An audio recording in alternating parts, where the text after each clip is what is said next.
Hi, Mr. Jones. Today I'm going to be explaining to you the ramifications of the disease known as hypertension. I'm going to go over your lifestyle choices, the complications of hypertension, the things you can do to avoid those complications, and how to handle this condition appropriately. I know you have a long-standing history of hypertension, so I'm going to give you a few pointers to take with you so that hopefully you will use this information to better control your blood pressure and live a longer, healthier life. So let's start. First, I'm going to explain to you hypertension.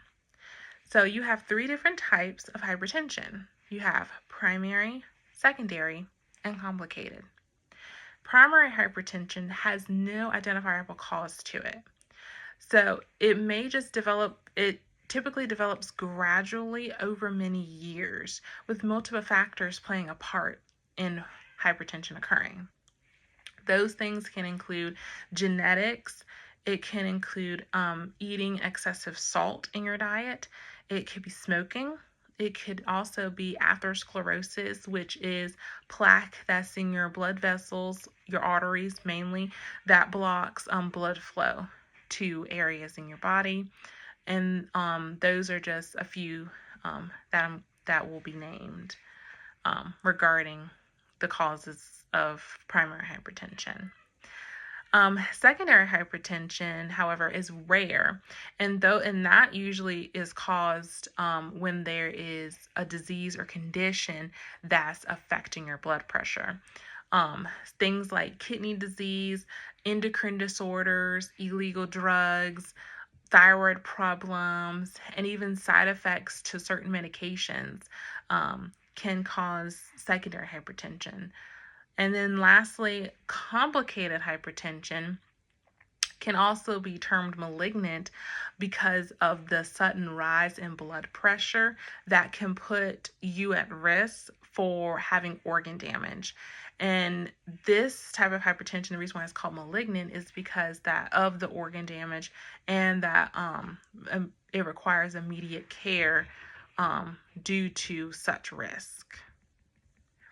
So, Mr. Jones, based on your history and your symptoms, with you being African American, with you being over the age of 40, having a family history with your parents both having hypertension and have died from it, being a former smoker, being a heavy drinker, you stated that you drank several beers every night, not watching what you eat, just eating whatever you can.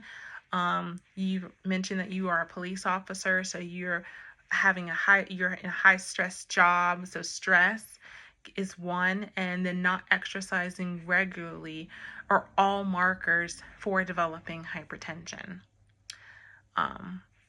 And the symptom that you're experiencing when you walk up a flight of stairs and you are developing that shortness of breath, that's just a sign that's telling you that your blood pressure is elevated. You can also eventually start developing you might also experience chest pain, dizziness, blurred vision, severe headaches, and those are usually coming because of the blood pressure elevation. And usually what happens is your blood vessel has dilated, and it's all that pressure is getting pushed up against that vessel, and it can cause pressure in your eyes. That's why you get the blurred vision. It can cause, and that's where you also get severe headaches because of the pressure, not only in your eyes, but also pressure on your brain as well. And then the chest pain is when you also get that pressure in your blood vessels supplying blood supply to your heart as well. And that leads me to talking about this complication that can occur with hypertension, Mr. Jones. And that is with having uncontrolled hypertension and also being African American, you are at risk of having a heart attack. And it's also medically termed myocardial infarction, but best way to term it is a heart attack. A heart attack usually occurs when the arteries that supplying blood to your heart, it's blocked, and it could be due to plaque, or it could be due to all that pressure in your blood vessels has weakened them, and the oxygen that's normally delivered constantly to your heart that's been taken away because the blood flow has been taken away. And from that, your heart tissues will begin to die. And that's when a heart attack starts to ensue. And it can be deadly.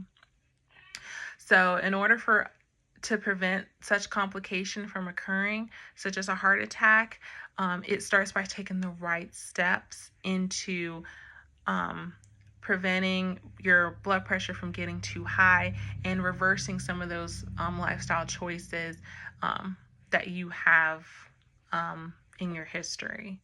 And we can start with dietary intake, such as limiting sodium. I know we love we love chips, and we love our fried chicken. We love our fried chicken tenders, our French fries. I know we love all of those things, but we're trying to limit the fat. We're trying to eat more low fat, less or fat free.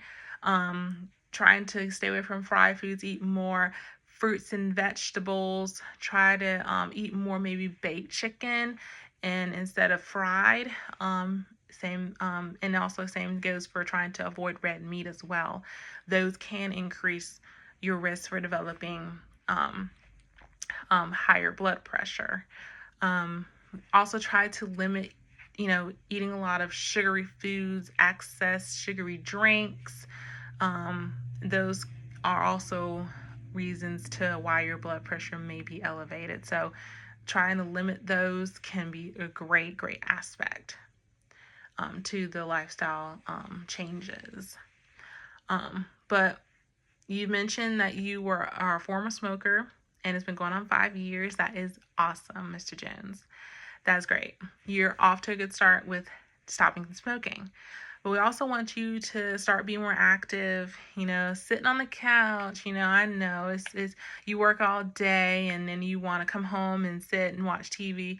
But it's also best to get up and get moving. Go for a brisk walk, go jogging. You can even join a gym, or you can even do this at home. As long as you start being more active, that can help with reducing blood pressure along with maintaining that healthier weight, managing that stress that you have or possibly have from the job, and then also limiting your alcohol consumption can also help not only decrease the risk of developing a heart attack with your hypertension, but it can also decrease your blood pressure in all at the same time. So all of these steps that I'm telling you to take are not only helping reduce your blood pressure, reducing your blood pressure, but it's also reducing that complication. So we're working two things at once, and that would be great. That's awesome. Your doctor may prescribe you some medications to help with lowering your blood pressure. So it's best to keep up with your doctor's appointment, so that way we're able to keep up with how your blood pressure measurements are doing. Or is it going up? Is it going down? Is it kind of staying the same, where the doctor may have to adjust your medication so that way you're able to handle the blood pressure, because we don't want it to get to a point where it's getting too high to where that complicated hypertension starts to developing. Because complicated hypertension, one of the main causes is uncontrolled hypertension, blood pressure, usually. You can also keep up with your blood pressure at home, because mostly coming to the doctor is time consuming because you have to drive here and everything. So you can keep up with it at home. You can get you a blood pressure machine. They're usually sold, I believe, in CVS and Walgreens, and even Target has one, and also Walmart has a few that you can go by to hopefully be able to track and write down all your blood pressure readings, to also bring it back to us, so that way we can be able to see, are your numbers coming down or are they going up? So hopefully, Mr. Jones, you take this newfound knowledge and information that I have spoken with you about today and make the needed changes in order to reduce your blood pressure and prevent terrible complications like a heart attack. A pamphlet, once you leave, will be provided for you, so that way you'll be able to reread and be able to look at all the information we talked about, because it's so easy for us to forget once we leave here because we got a million other things on our minds. So a pamphlet will be provided for you, okay, with everything that we've discussed. But if you have any questions or concerns that you can't think of right now, or that may come to you later on when you're at home and you're just thinking and you're like, oh, I could have asked that, please don't hesitate to give us a call. We're here for you, Mr. Jones, and we want you to live a long, healthy, and happy life. And it starts with taking those necessary steps in order to help reduce your blood pressure, so that way you can live that long, healthier life. If you have any other questions or any concerns, Mr. Jones, please, again, do not hesitate to give us a call. Thank you.